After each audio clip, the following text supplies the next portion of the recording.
اسلام آباد high court میں NCCIA کے 42 ملازمین کے کیس کی سماعت۔ عدالت نے ملازمین کے خلاف تعدیبی کارروائی نہ کرنے کا حکم امتناع برقرار رکھا۔ عدالت نے ایڈیشنل اٹارنی جنرل کو ہدایت کی کہ نئے سیکرٹری داخلہ سے ہدایات لے لیں، چھٹیوں کے بعد سن کر فیصلہ کر دیں گے۔ اسلام آباد ہائی کورٹ میں NCCIA کے 42 ملازمین کے کیس کی سماعت ہوئی۔ عدالت نے ملازمین کے خلاف تعدیبی کارروائی نہ کرنے کا حکم امتناع برقرار رکھا۔ عدالت نے ایڈیشنل اٹارنی جنرل کو ہدایت کی کہ نئے سیکرٹری داخلہ سے ہدایات لے لیں، چھٹیوں کے بعد سن کر فیصلہ کر دیں گے۔ اسلام آباد ہائی کورٹ میں NCCIA کے 42 ملازمین کے کیس کی سماعت ہوئی ہے۔ عدالت نے ملازمین کے خلاف تعدیبی کارروائی نہ کرنے کا حکم امتناع برقرار رکھا۔ عدالت نے ایڈیشنل اٹارنی جنرل کو ہدایت کی کہ نئے سیکرٹری داخلہ سے ہدایات لے لیں۔ اسی سے متعلق مزید جان لیتے ہیں عامر بلوچ سے۔ عامر، بتائیے گا۔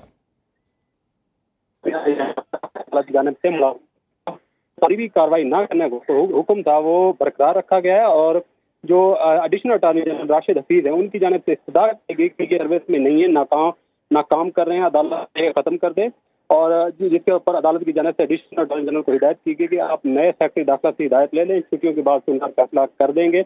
وکیل درخواست گزار کی جانب سے آج عدالت میں موقف اختیار کیا گیا کہ ہماری تنخواہیں 2 ماہ کی انہوں نے عدالت حکم پر ریلیز باقی نہیں کر رہے، جس کے اوپر جسٹس اعظم خان نے ریمارک کیے کہ ہم نے آرڈر کر رکھا ہے، باقی کیس کا جو حتمی فیصلہ ہے وہ چھٹیوں کے بعد کریں گے۔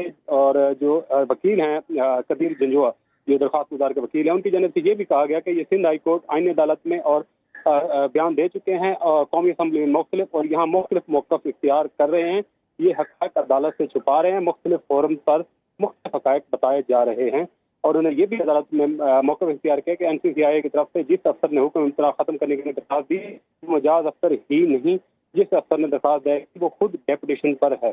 اس کے اوپر ایڈیشنل اٹارنی جنرل نے اس دوران کہا کہ یہ حقیقت ہے، 17 اور 18 گریڈ ملازمین کا معاملہ FPC کے پاس جانا ہے، اور ابھی اس حوالے سے رول بن رہے ہیں، منظوری کے پروسیس میں ہے، عدالت ان کا حکم امتناع ختم کرے اور فیکٹری داخلہ تبدیل ہوئے، نئے فیکٹری داخلہ سے ہدایت لے کر عدالت کو آئندہ سماعت پر آگاہ کروں گا۔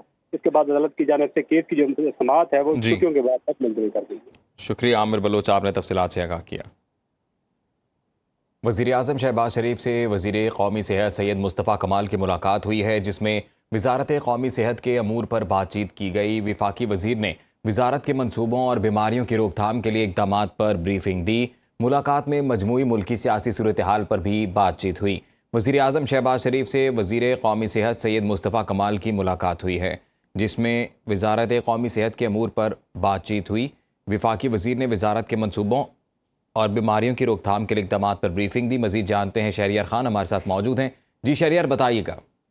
جی بالکل، وزیر اعظم شہباز شریف سے وزیر قومی صحت سید مصطفیٰ کمال کی ملاقات ہوئی ہے۔ مصطفیٰ کمال جو ہے ان کا تعلق MQM پاکستان سے ہے، تو جہاں ان کی وزارت قومی صحت کے امور پر بات چیت ہوئی، وہیں پر ملک کی مجموعی سیاسی صورتحال پر بھی تبادلہ خیال کیا گیا۔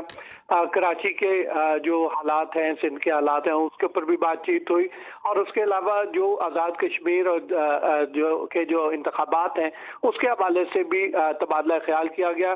وفاقی وزیر صحت نے وزیر اعظم کو وزارت میں جاری منصوبوں اور بیماریوں کی روک تھام کے لیے اب تک کے کیے گئے خصوصی اقدامات پر خصوصی بریفنگ بھی دی۔ اس دوران جو ہے ملک کی مجموعی جو سیاسی صورتحال ہے اس پر بھی غور کیا گیا۔ جی شکریہ شہریار، آپ نے تفصیلات سے آگاہ کیا۔